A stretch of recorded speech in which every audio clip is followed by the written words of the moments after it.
What is this? More existential AI dread coming? Oh, yeah. I saw this. I saw people talking about this.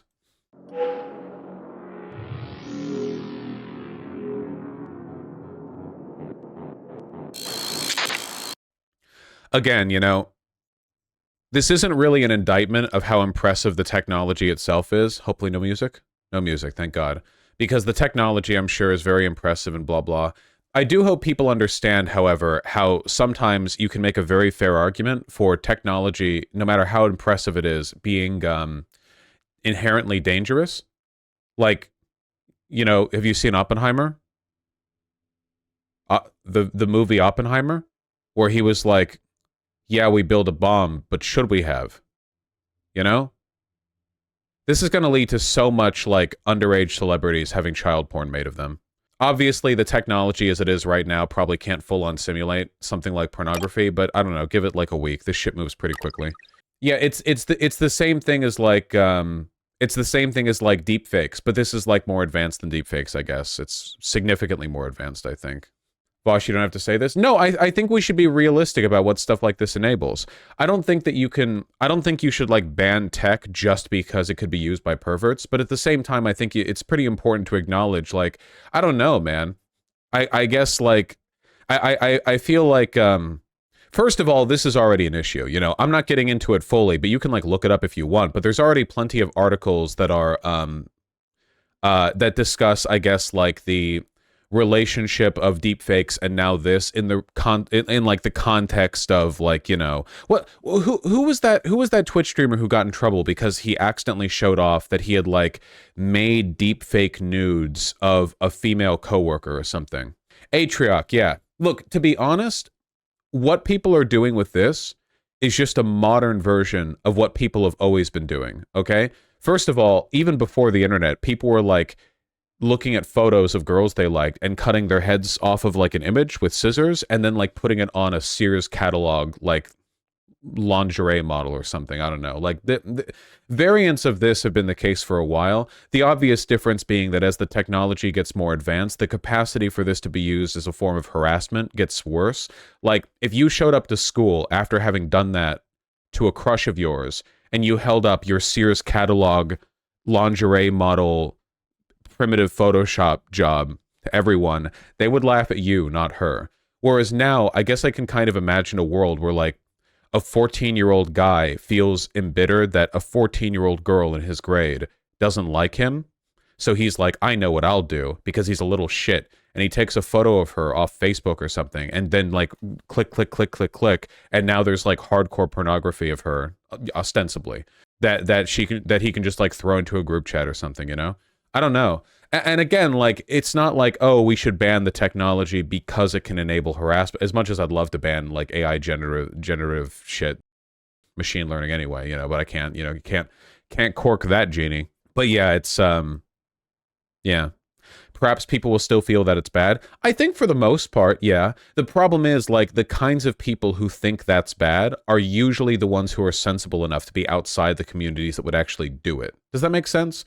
Like, most people will think that's bad, but there are groups of like shitty kids who will think it's actually like based in red pilled, and they're the ones who will be doing it. So in their community, that's, you know, Vosh, this already happened. It was on the news. Yeah, I mean, yeah, to an extent, versions of this are already happening. I'm just saying it's going to get like easier and easier, and it's not all like a child sexual abuse thing either. Like, you know, obviously, like if this happens to adults, that's still really bad, you know.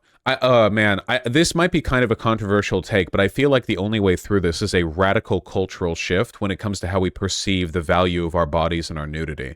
Because there's no putting the cork back on the genie bottle on this one. It's only going to get easier with time to just instantly make like videos of people being nude or whatever. I'm going to leave aside all the logistical concerns about like how are the police going to find out whether or not a video is real or fake when it appears that somebody's doing something illegal. Like you could show up to a police station and be like, you know, I got sent this video of like, you know, this person, here's them like murdering a child. Here you go crazy. It's, you know, SWAT team, let's go. Leaving aside all of that, I feel like the only thing that we can really do moving forward is for people to just kind of shrug about the concept of digital nudity. You know what I mean?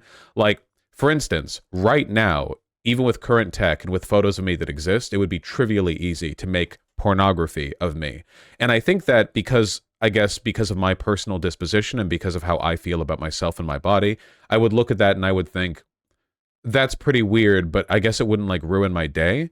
I guess maybe if they did something really fucked up with it, I'd feel pretty bad about that. But for the most part, I don't think I would be, I don't think it would be sort of conceptually devastating. I know that for some people it would be, and to the extent that it like enables harassment, or like they feel much worse about it or weirder about it.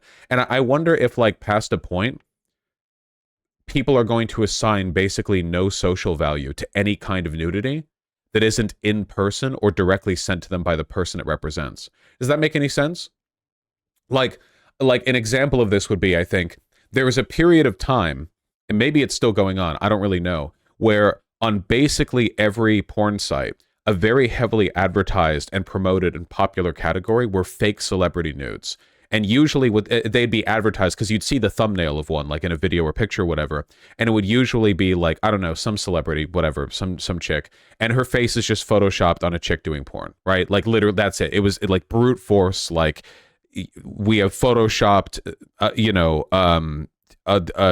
Beyonce, I don't know, name a woman, a Beyonce's face onto a vaguely similar bodied porn star. Wow, nude celebrity, whatever, And I think that like very quickly, everyone learned not to take those seriously at all. You know what I mean? Because like I feel like if the media was really naive, they could have gone like, oh, leak nudes, and they kept being fake or whatever. But for the most part, people immediately recognize the sort of innate worthlessness of that sort of thing. Do you think that's going to happen eventually with all forms of nudity that are on a digital format? Like, if you see a person naked in person, like, that's great. Bazongas, that's great, And if a person sends you nudes of them, that's them. So that's great. There's like an interaction there. But I feel like in every other context, nudity is going to be kind of blurred out into a sort of amorphous, anything could mean anything kind of non-dynamic. Does that make sense? Does anyone, you know what I mean? I feel like potentially that could end up being a good thing, because the long-term consequence of that might end up being that the thing that people end up valuing about nudity as like a commodity is the association with the consent of the person sending it to you, rather than just looking at nudity. Because if you think about it for 2 seconds, right? Like, say you use technology like this to take a person and made them nude. How satisfying is that really, conceptually? Like, because what you're looking at. You're just looking at an image of them that is being puppeted with like fake, sort of like extrapolated, like what is that, right? I don't know. Maybe like in the long term, people will just develop a kind of like really strong mental distinction between the image of nudity, which can be easily faked or transposed or edited or whatever, versus actual nudity, which has to be directly tied to, the person that you're talking to, or whatever. Yeah, exactly. How is that different from hentai of anime? People know it's not canon. I guess how do I make this relatable to my audience, okay?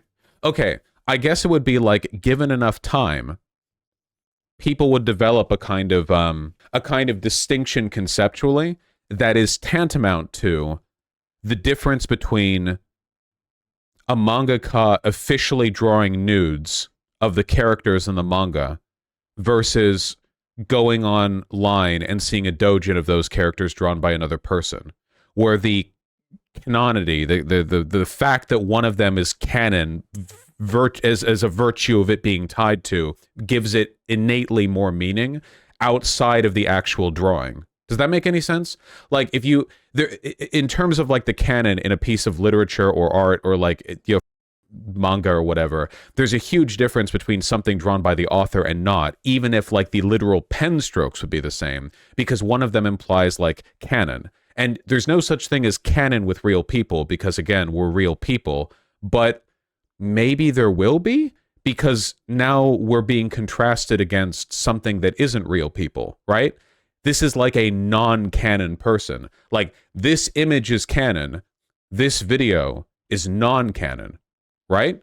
So maybe it'll end up being like that, Or you would look at something like this and it would go like, oh, sure, like, that's some celebrity or that's some like person I know, and it's like non-canon nudes of them. Like it's functionally the same as if they were drawn in terms of their relation to the person. Like fan art. It's fan art, right? Does this track? Does this make any sense? I feel like there's something here. Maybe there's not. I don't know. I'll develop my thoughts on this. Maybe I can find a more succinct way of putting it. I'm not entirely sure. Yeah, we can. Yeah. You're making me feel so much better. I do think it's worth noting that even though people will misuse this technology, humans have an innate drive to pursue the authentic, and anyone who pretends otherwise doesn't understand themselves or other people. Authenticity is like a really kind of vague, arbitrary qualifier. Like it's really tough to like know, like it varies for sure. It's not like super objective, but we do try to seek it out. Experiences that feel authentic, people that act authentic, images that are authentic over ones that are faked. We do care about these things basically innately because they're tied to other things that we care about. And I think that, culture will adapt, I guess I can kind of imagine a future like 100 years down the line where sex and nudity is everywhere and a lot of it is fake and nobody cares, and people are still capable of forming a mental distinction between the sort of blur of nudity all around them and having a naked person right in front of them, because we can kind of do that now. There's a lot of available pornography in the world. You could have gone to Las Vegas 10 years ago and there were like naked postcards advertising prostitutes littered everywhere, and you can see a million images of or drawings of or videos of pornography. But most people, if they're healthy, because there are porn addicts to be sure, but most healthy people can look at all of that. And you know what? I follow a lot of furry artists in my other account, okay? I see a lot of drawn pornography. But you can look at all that shit or whatever. And then, like, at the end of the day, you can still be in person standing next to another person, and they can get their tits out, and you can go, like, boing, awooga, eyes pop out, heart thumps, but don't, like that. Like, because it's like, this is right there. It's his titties right in front of you. And that conceptual distinction, I think it's one of authenticity, first and foremost, not just proximity. So, yeah, I don't know. Wait, do they not still do naked postcards in Las Vegas? No, they cleaned the city up. I think they put some restrictions on that. Because I remember I went there with my family back when I was like 14 or 15, and like my family's not weird or whatever, so we mostly just looked at it and laughed. But the sidewalks in Las Vegas were literally like so densely packed with these like prostitute advertisement cards that they were actually more dense than the sidewalk. Like for long stretches of the main portion of Las Vegas, you would walk on, like percentage-wise, more prostitute postcard than sidewalk. Vosh, I saw titties the other day. It was insane. Yeah, they're pretty cool. I think they're pretty squishy. Honestly, this is an optimistic take. Oh, okay. I'm feeling a bit optimistic about it. I think that in the span of like 30 years, with the rise of internet pornography, we've gone from people having to put a lot of work in to see nudes to people being able to see an infinite number of nudes from basically like the most attractive people they can really think of at the drop of a hat. And yet people still really care about sex and relationships. So clearly humans are drawn towards something distinctive about the authentic, interpersonal, emotionally sincere relation with another person. Basically like doomer porn addict cells when confronted by the indomitable will of human life chads or something. I don't know.